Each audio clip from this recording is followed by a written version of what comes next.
আমাদের দেশে কিন্তু একটা লিডারশিপ ক্রাইসিসও চলতেছে। ওনার আশাটায় সরকারও কনফিডেন্স পাবে that they have a responsible leader outside of government representing the nation's opposition.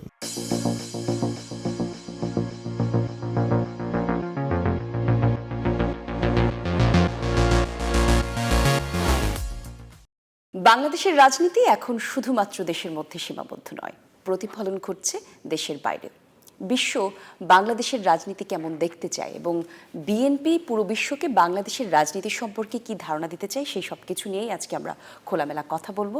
প্রিয় দর্শক, আজকের বিশেষ সাক্ষাৎকার আয়োজনে আপনাদের সঙ্গে আমি জান্নাতুল কলি আছি, আর আমাদের সঙ্গে আজকে রয়েছেন বিএনপির যুগ্ম মহাসচিব জনাব হুমায়ুন কবির। কেমন আছেন? ভালো আছি, আলহামদুলিল্লাহ, থ্যাংক ইউ। অনেকদিন পর দেশে আসলেন, কেমন লাগছে বাংলাদেশে এসে? ভালো লাগছে। এখন তার বেশ কিছুদিন ধরেই তার দেশে আছি, 5 অগাস্টের পরিবর্তনের পরে। খুবই ভালো লাগছে। This is where I wanted to be and here I am now. বাংলাদেশে যে একটা লম্বা সময় আপনি আসতে পারেননি বা অনেক অনেক বছর পর আসলেন, পরিবর্তন কি চোখে পড়ছে? মানে যখন আসলে দেশ থেকে গিয়েছেন, দেশ কেমন ছিল, দেশের মাটি কেমন ছিল, মানুষ কেমন ছিল, এখন আসার পর কেমন লাগছে? আসার পর ভালো লাগছে।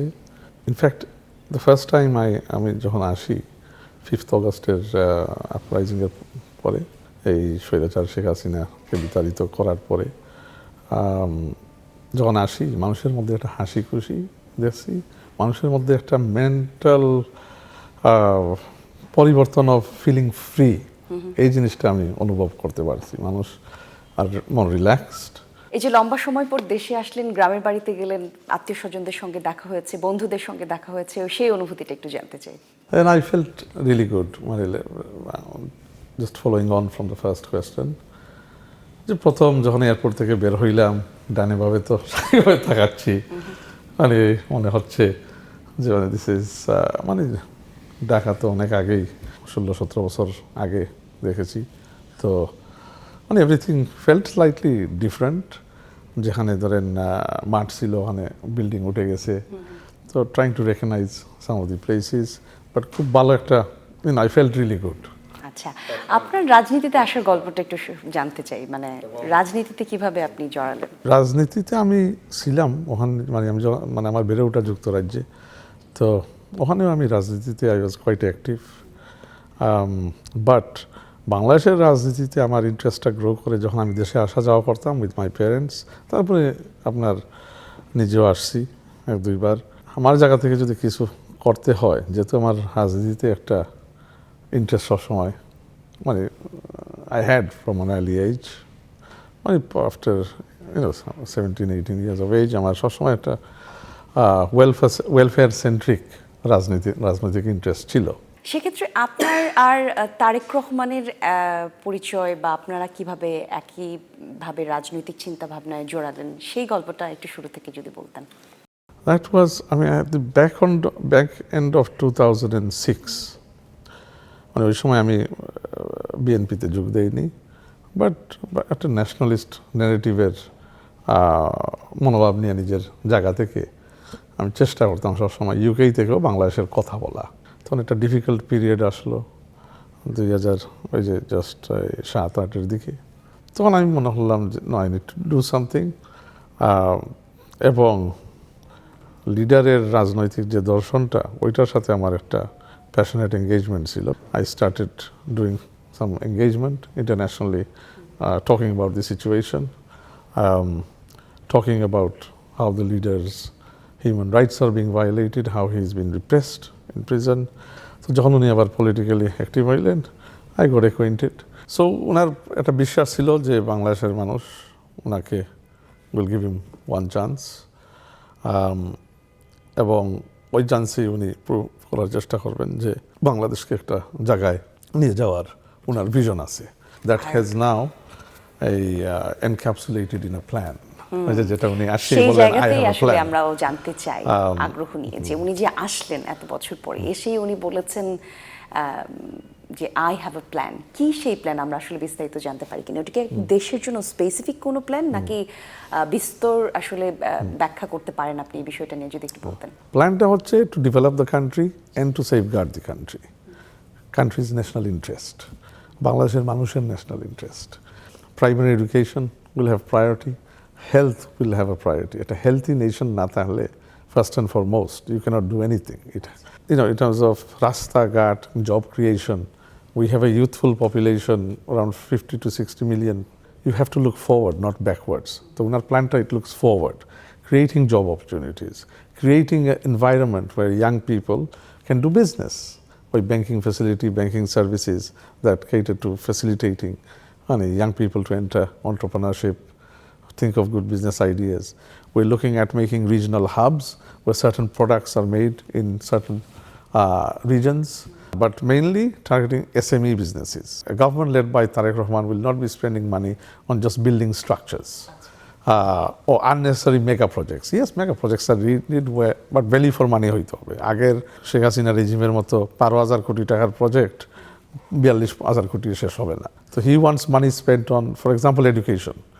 উনি চান না বিল্ডিং বানাও। His government intends to spend money on the quality of education, on the children themselves, on the teachers themselves.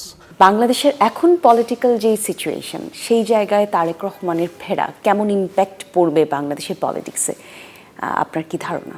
আমাদের দেশে কিন্তু একটা লিডারশিপ ক্রাইসিসও চলতেছে। ওনার আশাটায় সরকারও কনফিডেন্স পাবে that they have a responsible leader outside of government representing the nation's opposition. ওনার আশায় উল্লাসিত আনন্দিত শুধু বিএনপি নেতাকর্মীরা না, সমস্ত দেশ। এই যে একটা লম্বা সময়ে বিএনপির ভারপ্রাপ্ত চেয়ারম্যান তারেক রহমান দেশের বাইরে ছিলেন, তখন তিনি নানা রকম ডিপ্লোম্যাটসদের সঙ্গে মিলেছেন, কথা বলেছেন, কূটনৈতিকদের সঙ্গে তার উঠা বসা ছিল। এই পরিবর্তিত পরিস্থিতিতে এখন আসলে তার সেই সম্পর্কগুলো কেমন ইম্প্যাক্ট পড়বে তার রাজনৈতিক জীবনে? He has friends across political parties in the UK পার্লামেন্টে আছে, মিনিস্ট্রিতে আছে। He has met a lot of people in government, opposition, UK-তে, ইউরোপে। They're eagerly waiting actually to come to Bangladesh ইলেকশনের পরে অথবা যখনই সুযোগ হয় আর কি। At the right point, Tariq Shah will invite his friends in the international community to Bangladesh. এবছরের 13 June বিএনপির ভারপ্রাপ্ত চেয়ারম্যান তারেক রহমান এবং বাংলাদেশের প্রধান উপদেষ্টা ডক্টর ইউনূসের সাথে একটি বৈঠক হয়েছিল। তারপরেই আমরা দেখেছি যে পুরো দেশের যে রাজনৈতিক মোড় সেটি কিন্তু অন্যদিকে ঘুরে গেছে। কি বৈঠকে কি কথা হয়েছিল সে ব্যাপারে ধারণা দিতে পারেন কিনা? ওই বৈঠক এটা ঐতিহাসিক বৈঠক। ওই বৈঠকের জন্যই আজকে ইলেকশন হচ্ছে বাংলাদেশে। নয়তো আমরা একটা ইম্পাস স্টেটাস কোর মধ্যে ছিলাম, যেটা রিজলভ হওয়ার কোনো সম্ভাবনা বাংলাদেশের মানুষও দেখছিল না, এবং একটা স্টেলমিটেই পড়ে গেছিলাম আমরা, পলিটিক্যালি বলেন, ইনসাইড দি কান্ট্রি। তো ওনার উদ্যোগ এবং মাননীয় প্রধান উপদেষ্টার উদ্যোগ, ভারপ্রাপ্ত চেয়ারম্যান তারেক রহমান সাহেব যদি আবার এটার কনসেন্ট না দিতেন তাহলে মাননীয় প্রধান উপদেষ্টার উদ্যোগী হওয়া ডিফিকাল্ট হইতো।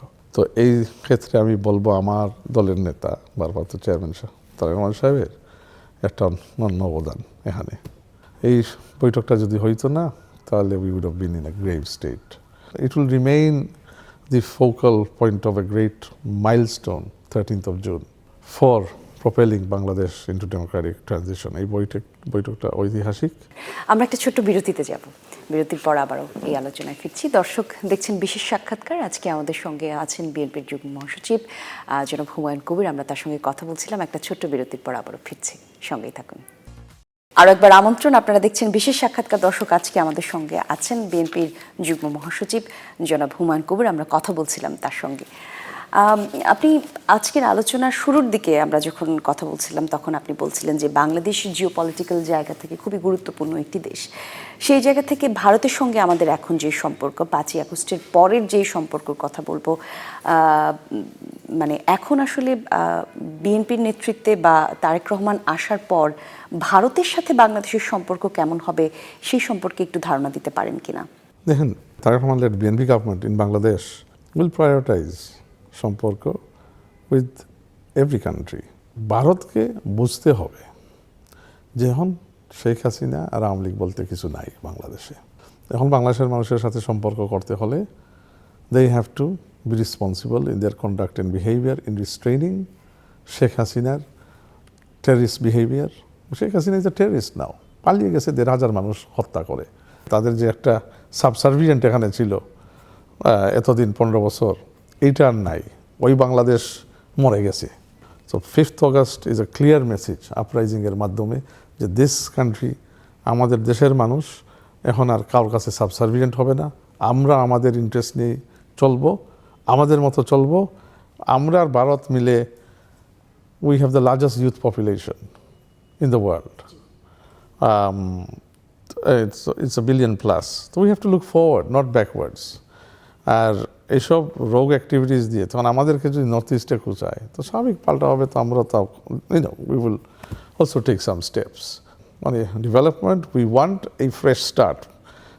বাট দি ওনার্স, যেহেতু বাংলাদেশের মানুষের কাছে ভারতকে ক্রিমিনাল বানাইছে শেখ হাসিনাই, তার কর্মকাণ্ড এবং সেইং যে এটা ভারত থেকে, দিল্লি থেকে আমাকে রাবার স্ট্যাম্প করে, মানে I have the rubber stamp from Delhi. তো এই জায়গা থেকে তো হেলথি না, মানে we have to come out of this. তো আউট করতে হলে বাংলাদেশের মানুষ দেখতে হবে the behaviour of the Indian government of India has changed. একটা রিসেট হয়েছে, একটা রিথিঙ্কিং হয়েছে, এবং they are not complicit with Sheikh Hasina. Complicit থাকে তাহলে মানে আপনি সম্পর্ক উন্নয়ন কীভাবে করবেন? আমরা তো আমাদের মানুষের সেন্টিমেন্টের এগেনস্টে যাব না, মানুষের সেন্টিমেন্টই ডিটারমিন করবে আমরা কীভাবে ভারতের সাথে মানে সম্পর্ক গড়ি। আর কিছুদিন পরেই তো নির্বাচনী ক্যাম্পেইন শুরু হবে। এবার বিএনপির নির্বাচনী ক্যাম্পেইন কেমন হবে, কি থাকবে আলাদা করে নতুন? না, অলরেডি দেখছেন উনি, দেখেন এটা ওনারই আইডিয়ার। আমরা অনেকে সাধারণভাবে চাচ্ছিলাম যে মানে একটা গাড়িতে ঘুরবেন বা ইয়েতে, ওখানে তো স্বাভাবিক সিকিউরিটি বলছেন না, bus I want to be close to the people. তো এই বাসই দেখবেন এখন একটা মানে it's one of the brands of the campaign and it is something that people use to travel around, সাধারণ মানুষ in Bangladesh. He is a political leader that wants to be around people, wants to hear what people have to say. তারপরে আপনার আমাদের ক্যাম্পেইনে তো আমাদের প্ল্যানের কথা তো বলবো, 31 দফা আছে on how we intend to develop the country. সেক্ষেত্রে এই যে নির্বাচনে বিএনপি আসলে কেমন জয়লাভ করতে পারে, কত ভোট বিএনপির পক্ষে করতে পারে, এরকম কোনো সমীকরণ বা হিসেব বিএনপি করেছে কিনা? রাজনৈতিক দলের ক্যাম্পেইন স্ট্র্যাটেজি তো থাকেই স্বাভাবিক। BNP is one of the biggest popular parties of Bangladesh. স্বাভাবিকভাবে আমাদের স্ট্র্যাটেজি আছে, ক্যাম্পেইন প্ল্যান আছে, ডেভেলপমেন্ট প্ল্যান আছে, যেটা আমরা ওয়াইডলি শেয়ার করতেছি। প্রাইভেট পোলিং আছে, আমরা দেখি লোকজন বাইরে পোলিং করতেছে। মানে what I can tell you with confidence is that দেখেন 25 তারিখ ল্যান্ড করার পরে বাংলাদেশ কারা গেছিল ওনাকে দেখতে? সাধারণ মানুষ। এরাই তো ভোট দিবে, জি। ইয়াং, ওল্ড, মেন, উইমেন, এরাই তো গেছিল। তো গেছে কিসের জন্য? ওনাকেই তো মানুষ, এটা ওনার প্রতি আগ্রহী আছে, ওনার জনপ্রিয়তা, ওনাকে দেখতে এক নজর, এবং বলতে ওখানে যে আমরা চাই আপনি আসেন। তো আমরা চাই আপনি আসেন, উনিও বলছেন আমার প্ল্যান আছে আপনাদেরকে নিয়ে, আমাকে সহযোগিতা করেন। তো এই দুই জিনিসের বন্ধন ব্যালট বক্সের মাধ্যমে 12ই ফেব্রুয়ারি ইনশাল্লাহ আমি বিশ্বাস করি আমাদের দল, বাংলাদেশ জাতীয় দল বিএনপি, ওনার নেতৃত্বে ইলেকশনে মানে বিশালভাবে একটা মানে বিজয় হবে এবং মানুষ সমর্থন করবে, এটা বিশাল জনসমর্থন আমরা অর্জন করতে পারবো। বাট ইট ইজ আলটিমেটলি মানুষের ডিসিশন, মানুষই দিবে। And we believe our plan, our এবারে 31 দফাতে আমরা যা কনসালটেশন করতেছি, উই ক্যান সি দ্যাট মানুষ একটা ট্র্যাকশন পাচ্ছে। যেমন উনি কিন্তু আসিয়া শেখ হাসিনা সম্বন্ধে একটা কথাই বলেননি, আওয়ামী লীগ সম্বন্ধে একটা কথাই বলেননি। আওয়ামী লীগ তো লাস্টের দিকে একটা টেররিস্ট পার্টি হিসাবে, মানে টেররিস্ট গ্রুপ হিসাবে হ্যাজ ট্রান্সেন্ডেড পলিটিক্যাল পার্টি থেকে, কেন এটা তো পলিটিক্যাল নর্মসের বাইরে চলে গেছিলো। উনাকে ব্যক্তিগতভাবে এত রিপ্রেসিভ বিহেভিয়ার, মানে পারিবারিক দিক থেকে, যেমন ম্যাডাম জিয়াকে চিকিৎসাও দিত, মানে চিকিৎসার পারমিশন দিল না। তারপরে আপনার উনাকে কী না করলো এটা তো দেখছেন, উনার বাইকে মেন্টাল টর্চারের মাধ্যমে হত্যাই করলো বললে চলে। তো এগুলার কি উনি দাঁড়াইয়া বলছেন যে আমি আজকে আসছি আপনাদের কাছে বিচার চাই? বাংলাদেশের মানুষ জানে কি ওনার সাথে হয়েছে। উনি আসছেই বলছেন শান্তি চাই, বাংলাদেশে আমরা শান্তির দেশ গর্ব, একসাথে এবং ঐক্যবদ্ধভাবে। তারেক রহমান যদি আরো আগে দেশে ফিরতে পারতেন, সেক্ষেত্রে বাংলাদেশের রাজনীতিতে বড় কোনো পরিবর্তন আসতো কিনা, ইতিবাচক কোনো পরিবর্তন হতো কিনা? না, ওই স্পেস থাকলে তো অবশ্যই আসতেন, যদি গণতান্ত্রিক স্পেস থাকতো। তো ওই স্পেস ওয়াজ নট দেয়ার। গণতান্ত্রিক স্পেস কি, আমরা তো একটা অ্যাবনর্মাল স্পেসে ছিলাম। ওখানে তো কোনো পার্লামেন্টও ছিল না লেজিটিমাইজড।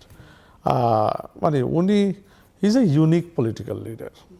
উনি কত ফার সাইটেড দেখেন। ওই সময় আমাকে বলছেন 10 বছর কিন্তু একটু টাফ হইতে পারে, এটা আমি। So he knew at the time, is very pragmatic, he doesn't take emotional decisions. এই যে বললেন হাজার আন্দোলন, মানে অনেক প্রেশার ছিল না, আন্দোলনের ডাক, he doesn't take emotional decisions. আন্দোলনের ডাক সবাই বলছিল মানে আপনি ডাকেন আন্দোলন, আমরা নেমে তখন করে দিবেন। No, he doesn't want people innocently to lose their lives, because he felt the pulse of the people of his country. This is what they wanted, and when he's strong tassin. So he is a leader who doesn't go with emotion, he goes with practical reality, and he will do what is best for the people of his country. আপনি এবার নির্বাচন করবেন কিনা, যদি আপনি election করেন কোন আসন থেকে করতে চান? না, আমি উনার, as you know, I'm his foreign affairs advisor as well as পার্টির জয়েন্ট সেক্রেটারি। আমি নিজে ব্যক্তিগত ইলেকশন করা ইজ নট ইম্পর্টেন্ট। দল ক্ষমতায় আসা, দল মানুষের ম্যান্ডেট পাওয়া, উনি প্রধানমন্ত্রী হওয়া, দিস ইজ মোর ইম্পর্টেন্ট। আচ্ছা, আরো একটু যদি ব্যক্তিগতভাবে আপনাকে স্পেসিফিক জিজ্ঞেস করি, আপনার রাজনীতির শেষটা আপনি কোথায় দেখেন? মানে আপনি কি নিজেকে এমপি হিসেবে দেখতে চান নাকি মন্ত্রী হিসেবে দেখতে চান? আমার রাজনীতির শুরুটা আমি দেখছি তারেক রহমান সাহেবের নেতৃত্বে স্বৈরাচার হাসিনাকে বিতাড়িত করার জন্য, এবং এই মানে উনার নেতৃত্বে উনি প্রধানমন্ত্রী হবেন। প্রধানমন্ত্রী হওয়ার পরে উনি যে দায়িত্বই দেন, ওই দায়িত্ব নিয়ে, কমিটমেন্ট নিয়ে এই দেশকে গড়তে একটা যদি ক্ষুদ্র ভূমিকা রাখার জায়গা পাই, আলহামদুলিল্লাহ, এইটাই সর্বোচ্চ চেষ্টা দিয়ে যাব। আর ফাইনালি এটা হচ্ছে যে মানুষ মানে একজন দেশপ্রেমিক হিসাবে বিবেচনা করবে আমাকে। চমৎকার, অসংখ্য ধন্যবাদ, আপনি আমাদেরকে অনেক গুরুত্বপূর্ণ সময় দিয়েছেন। প্রিয় দর্শক, দেখছিলেন বিশেষ সাক্ষাৎকারের আয়োজন। আমাদের আজকের আয়োজন আমরা এখানেই শেষ করছি।